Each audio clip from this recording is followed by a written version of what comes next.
Hey, what is up guys? Welcome back to my channel. My name is Yosh, you already knew that.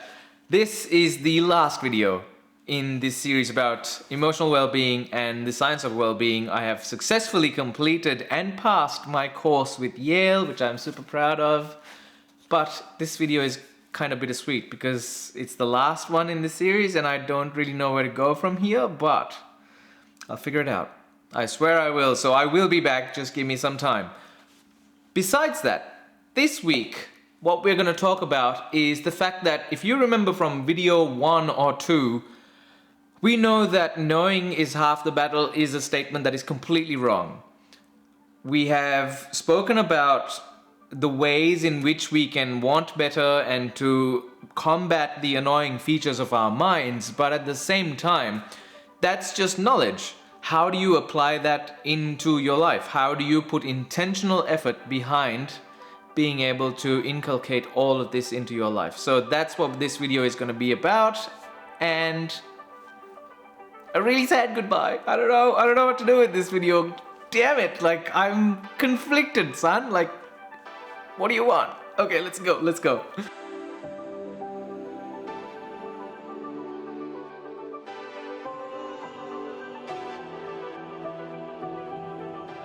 Okay, so the 5 things that we've already spoken about thus far is the stuff that we should want, right? Instead of the better job, the better car, the wanting for love, the better body, the etc, the things that we miswant, the things that we should be seeking are things like kindness. You know, we should look towards social connection, we should look towards time affluence, look towards mind control, make yourself stop when you're thinking in a negative state or caught in a negative loop, and then establishing healthy practices so that you get your exercise, you make sure that you're more visible, your environment is more visible to good activities as opposed to bad activities, things like that. But all of this knowledge is useless if we can't put it into action. So how do we do that? Well, there are some strategies that we can, do to include these and make it easier for us to take up these habits and keep them going into the future, because as we all know through all these videos and the stuff that I've done in that course, that making sure that you are emotionally well and you are taking care of your emotional well-being is a process of intentional, active effort every day. Like, you've got to do this work every day, and it's made my life unbelievably calm and peaceful. I don't even know why I didn't think about doing this stuff earlier, but I guess, this is why we need to be told specifically. So, let's start with one of the things that we can do. Good habits, how to cultivate the good habits. Number 1, pay attention to the situation. So, if you are doing things that are no good for you, bad habits, let's say you are constantly eating candy, constantly eating sweet things, and it's no good for you, you're doing it at an excessive rate, you do it to cope with something, I don't know, like let's just take that as an example.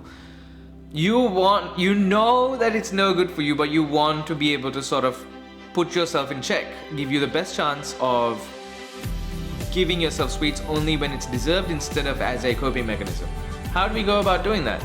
Well, a simple strategy that we can use is increase the visibility of good habits and decrease the visibility of the bad habits. Let's say if you leave the candy on your kitchen table, every time you walk past that to your tap to get some water or something else, you will be tempted. So what's the best way to go about that? You just move the candy away from that high flow area, that high visibility area, put it in a place where it's a little less accessible, little less triggering your mind to go, hey, we could probably have a bit of chocolate right now, like, I'm feeling a bit bummed, let's just one of those Easter eggs from earlier this year. Yeah, don't move them out, and instead, if you want to also improve the fact that you want to eat healthier, you replace the chocolates that were sitting on the bench top with fruits maybe, or grapes, of something of the same size, something of the same ease to pop in your mouth when you feel like you want to have a snack or you want to indulge rather. And that in itself makes it a good habit or a environment for you to cultivate a good habit, because you are not only eating your fruits but also taking in less sugar in the form of processed, candies. This applies for most things. Let's say another bad situation is the fact that you're always on your phone. What if you turn off notifications completely? That allows you to pay attention to what is important right now. You're out with friends, but your Twitter's not blowing up, your Instagram's not blowing up, your messages are not just going crazy, those group threads we all know we have on WhatsApp, hundreds of messages unread, they won't notify you. What if you just turn that off? That it immediately shapes your perception of the importance of these things as opposed to what you have in front of you right here, right now. If you're hanging out with your friends, you're not supposed to be on your phone, somewhere else. Be present, That's one of the strategies that you can use to build good habits, right? Promote good environments and fix your bad environments. Number 2 in that strategy set is setting goals.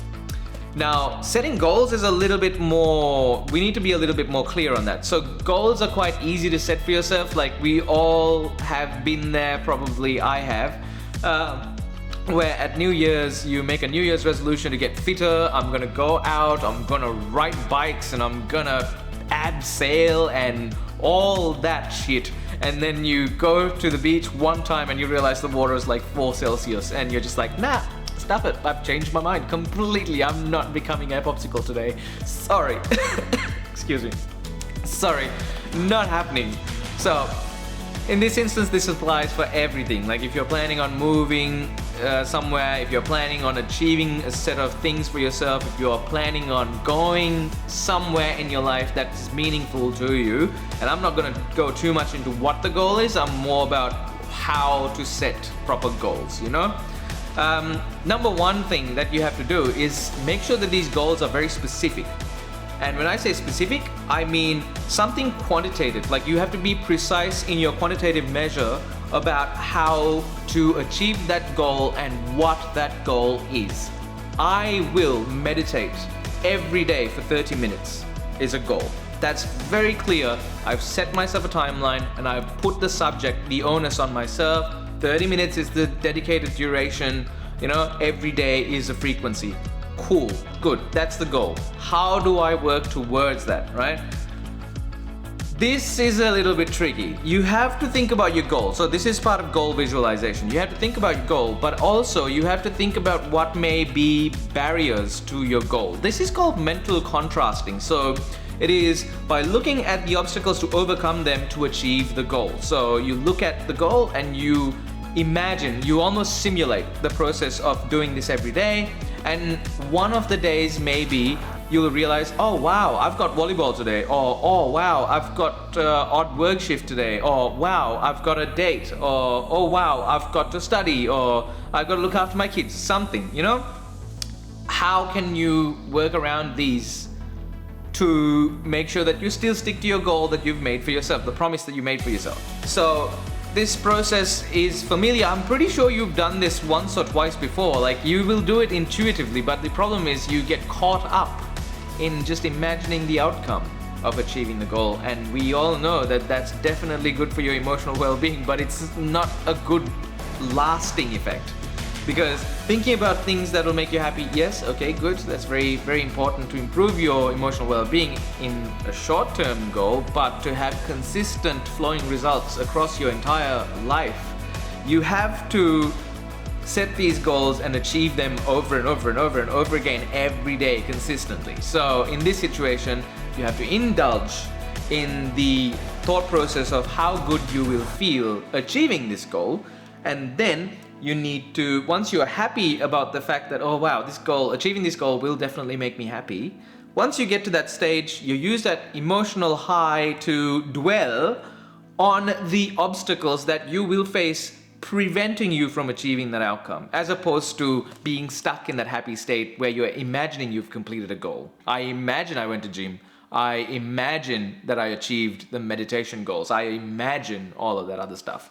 No, instead you go, hang on, Wednesday is a rough day. I've got a lot of stuff going on. I've got a lot of things to get done. My normal time that I've allocated for myself at 6 o'clock is not going to be good for my meditation, so I need to be able to figure that one out. Maybe I can start a little bit earlier, sleep a little bit earlier the next day so I can get that 30 minutes at the start of the day. And you immediately start setting yourself a action plan, even for your worst days. And when that is already established in your mind, it's almost like an automatic process. All you have to do is force yourself to do that, and then the next day becomes easier again. You're just like, yep, that wasn't too bad. And then you work your way towards achieving that goal. Lastly, goal planning. Goal planning is not too different from what we just spoke about, which is, visualizing your goal, like trying to understand how you would feel, blah, blah, blah. But goal planning sort of intricately weaves into the component where you ask yourself the question, how do I interrupt any processes that will tempt me to be distracted from my goal? And a good example of this would be for me to do these videos, make these videos sometimes about my course. How do I make sure that I am less distracted from what I'm doing right here, right now? I immediately get dressed. I have a shower and I get dressed to get me in the mood to be in front of the camera, like I'm about to go to work, right? That's one thing that I do. The second thing is, before I go into the shower, I mute my phone. So I literally mute my phone and leave it somewhere, and then the phone doesn't vibrate, it doesn't distract me. I don't pick up my Twitter, I don't pick up my Instagram, I don't pick up any of the other stuff that's coming through, no phone calls, nothing. I get into the zone for about 30 minutes before I even sit in front of the camera. This helps me from not breaking my flow once I'm in front of the camera. So this helps me a lot. I feel like we can do that towards most goals that we set for ourselves, and that's how you start to plan your goal. The second thing is implementation intention. So you have to intentionally implement these things. It's kind of like a if-then plan for your achieving your goal in the worst case scenario that you are tempted. Let's go back to that chocolate example. You know where you hid it. You can't lie to yourself. You know that grapes are not gonna cut it because some douchebag told you that he no longer wants to, go out with you, or your partner leaves you, or you get a terrible bad news, from work saying, you've just been laid off because of coronavirus. I don't know, something that is like traumatic, something that is hectic for you to be able to be mindful. It immediately pulls you out of mindfulness, and you're like, oh no, how am I gonna pay bills? How am I gonna eat? I'm jobless now. What do I do? Blah, blah, blah. No. In that situation, what do? We go for a crutch. Like, today's the day. I need ice cream. I need chocolate. I need this, that, and the other. Like, whatever our triggers are, whatever our distractions are, to pull ourselves out of reality just for a little bit, so that we we just don't want to deal with the situation, so you just want to be a bit mopey for a bit. That's okay. That's gonna be okay. But when you kind of get perpetually stuck in that moment, that's kind of when it's bad. Interventions, Anyway, one good method to sort of put implementation intention into your goals, I feel, is the Woop method. So WOOP method, and this was created by Gabriel Oettingen, and it's from that book Rethink Positive Thinking. This method is really interesting because Woop stands for something, and I'm going to read it out here. So Woop, W, stands for think about your wish, W, think about the best outcome, O, and then think about your potential obstacles, O, your if-then plan. So when you use the Woop method, you are creating intentional direction about you achieving your goal. think about your wish. Let's work with me, okay? I'm gonna run this exercise by you right now with my own experiences. Think about my wish. My wish, I want to move to Melbourne and be content there. Pretty sure that's it. Okay. I want to move to Melbourne and I want to be content there. That's my wish. The best outcome. I move to Melbourne and I find a good place to stay. I find good friends and I find ways to pursue my passion of video and I get paid for it. So I'm financially independent and I am able to have my physical and emotional and financial needs sated. That would be so amazing. It would be a new life and I would have achieved that. That's the best outcome. Potential obstacles. There's a lot of work to do with regard to my old life, like this house and all of the relationships I have here, all my friends, my workplaces, leaving this beautiful island that I called home for 10 years behind. The emotional baggage that I have with all of this stuff that I'm surrounded by. These are all obstacles that I've got to work through and in a chunked up, segmented, disciplined way so that I don't overwhelm myself. And by thinking about it, I know which ones to attack first and as a matter of priority. Then, my if-then plan. So I have a few if-then plans for Melbourne and packing up the house and packing up all of this stuff, which I can't go through on here because it's kind of personal as well. But I do have if-then plans. One if-then plan is if, for example, I have a few options in Melbourne for staying somewhere.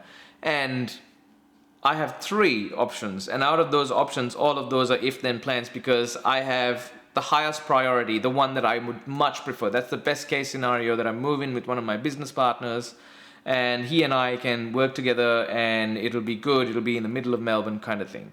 The next one is relatives. They have a relatively big space.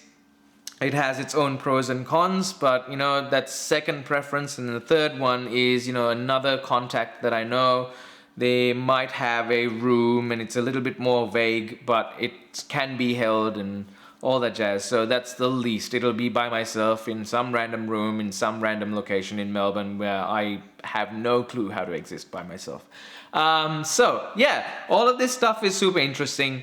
And when you set yourself those if-then plans, it just makes the decision-making process much easier. The decision tree is clearer when you move forward. And when you hit that fork where you have to choose either path A or path B or path C, you immediately have done the hard work of weighing the pros and cons, weighing how you would be emotionally depending on what pathway to go through.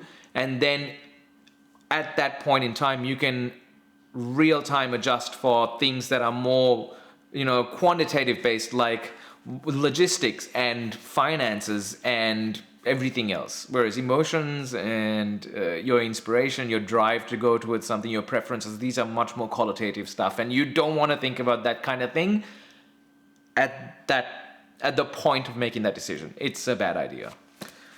So these are a few strategies for us to be able to implement all the things that we talked about in combating our annoying features of the mind, It's insane. It's insane how our own evolution and how our mind processes things have, really geared us towards survival for hundreds of thousands of years, but at the same time is completely shooting us in the foot in terms of emotional well-being.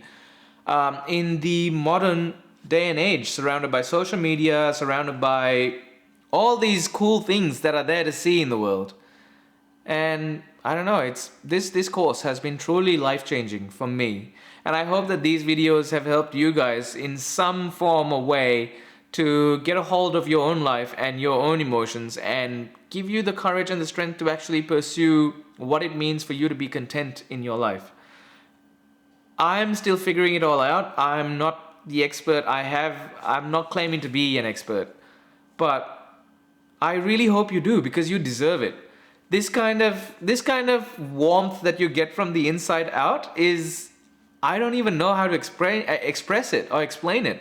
It's amazing. It's amazing. And take it from a person who's constantly expected other people, external sources, to make me happy, to find or start learning and move in the direction of distilling happiness and, finding it inside me, and knowing that I can give it to myself and that I am good enough is just unbelievable. And the things that have come out of this sort of self-confidence that you get is just even crazier, because I don't know, recently on Twitter, so many people reacted so amazingly to me about me doing this small video clip for TikTok. I was just doing a cover. I was being very silly.